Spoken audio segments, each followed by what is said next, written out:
For today's special episode of Homeworthy, we're sharing our top 10 favorite bathroom design ideas handpicked by our editors.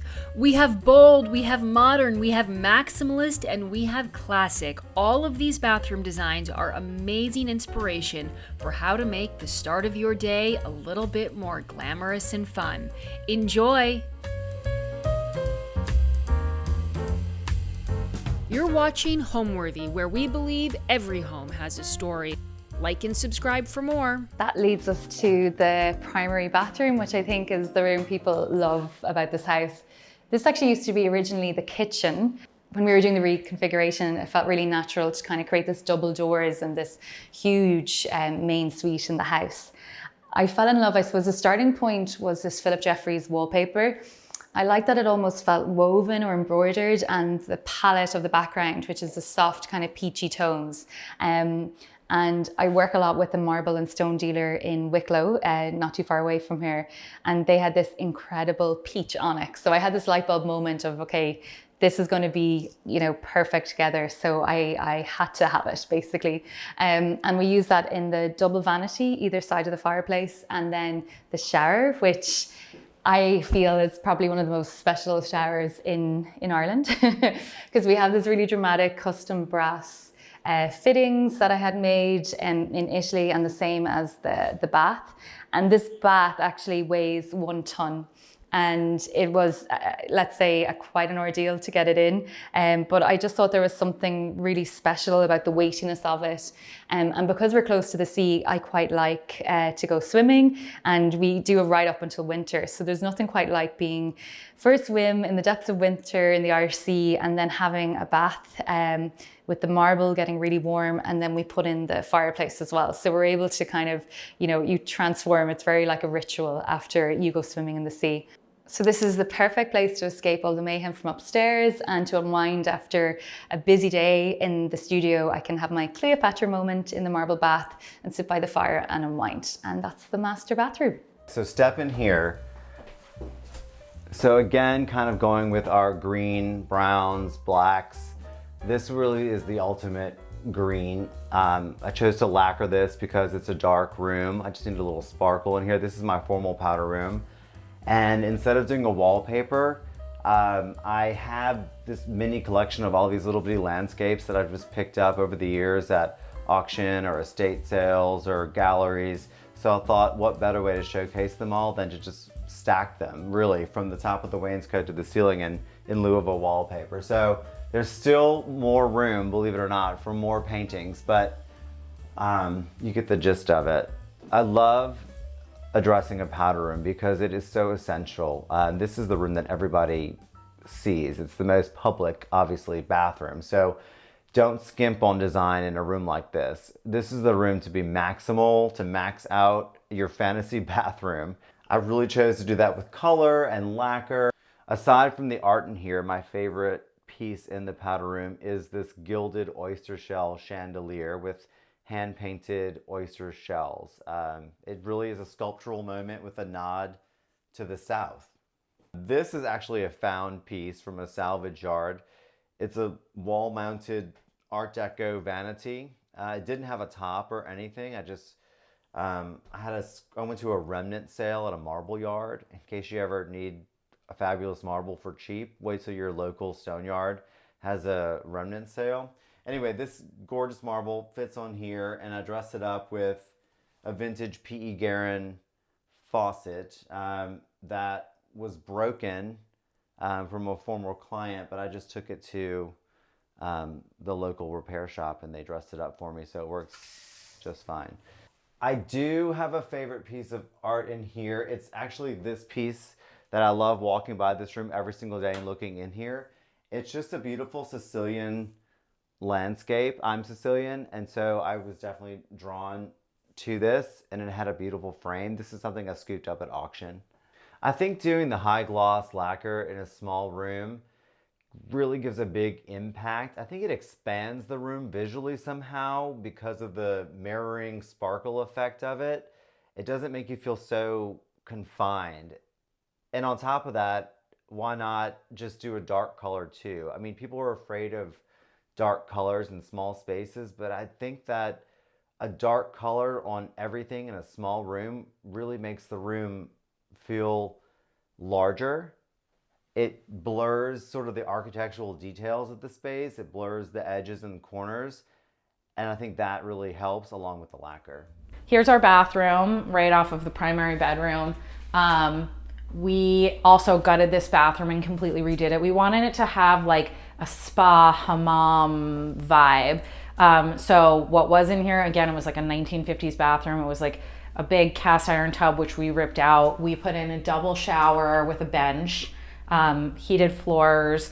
And then I feel like every bathroom I see in the city is like Carrera. And I really wanted it to have sort of this warm undertone. So we chose travertine in here. And double vanity, an apparatus light fixture, which I love. It has like little ceramic bowls that the lights are in. And then because, New York, lack of storage, we built a linen closet in here. And it's very relaxing. The color in the bedroom, or what is the accent color, becomes the entire full color in the bathroom.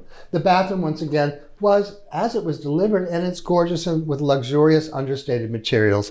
The pyrolave wainscoting and countertop, the solid granite bathtub. So it's pretty chic and nice. I made it my own by, once again, ebonizing the vanity and the frame of the medicine cabinets and mirrors so that it wasn't this reddish cherry that just wasn't my kind of color. And then I enveloped the space, the upper walls and the ceiling, in beautiful polished Venetian plaster by the Alpha Workshops in this incredible coral color. And so it makes things glow. It makes it my own.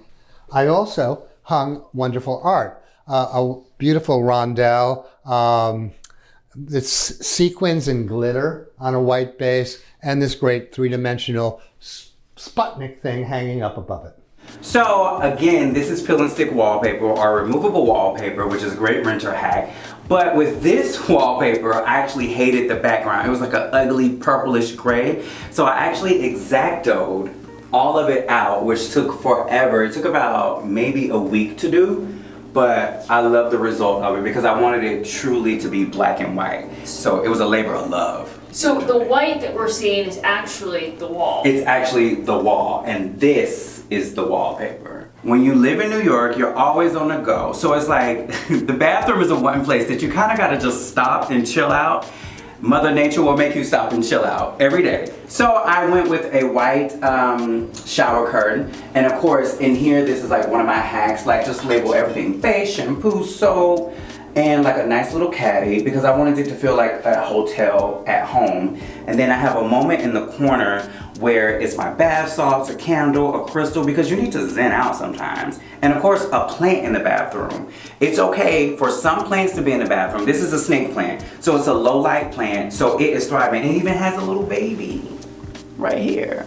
Who knew? So I'm doing something right. And of course, fresh flowers. And again, Fornacetti is repeating itself in the bathroom. So. Oh, because that's a candle. Actually, it's not. It's a jar, so all my Q-tips are in it. I'll show you the little bathroom, but it's one of my favorite. It's probably my favorite bathroom in the house. It's a mix of patterns that you see again from Tabarca Studio, but the pattern in the shower and bath and then on the floor, and then a contrast texture in the wallpaper, again inspired by nature. I love kind of the leaf motif that works with the pattern of the two tiles. So the other thing I did in here is I have a small collection of these giant clamshells.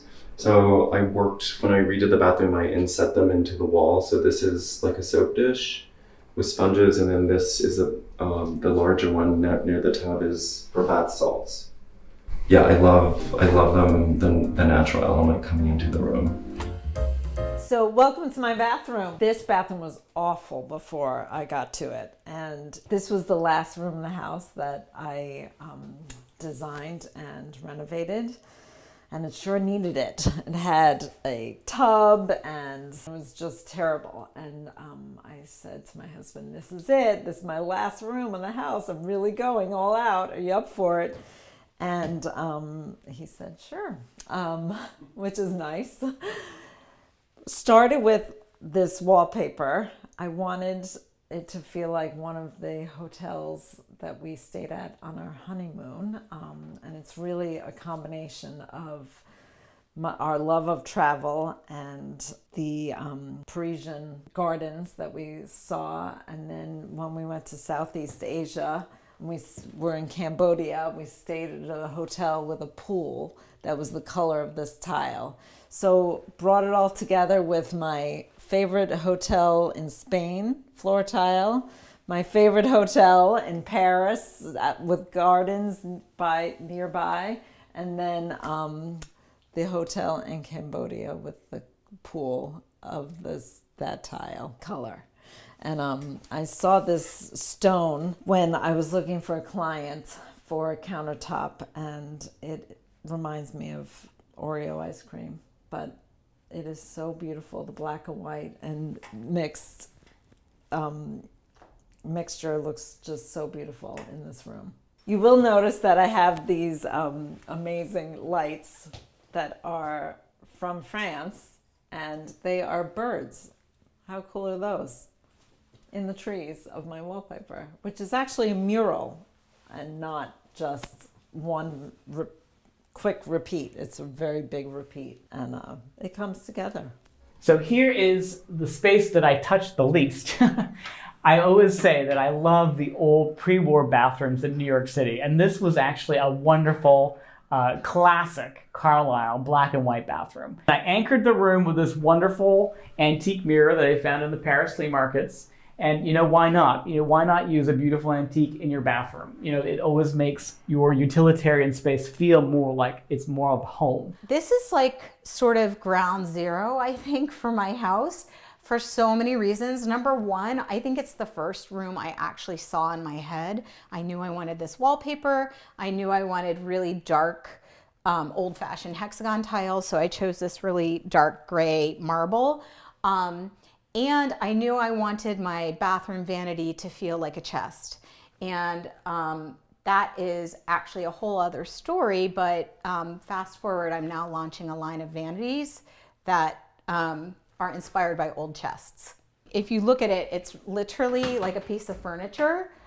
Instead of being cabinetry, I chose to have all of the bath vanities in my house be freestanding. So if you'll notice, it doesn't go wall to wall, just kind of like my kitchen. Same concept, unfitted.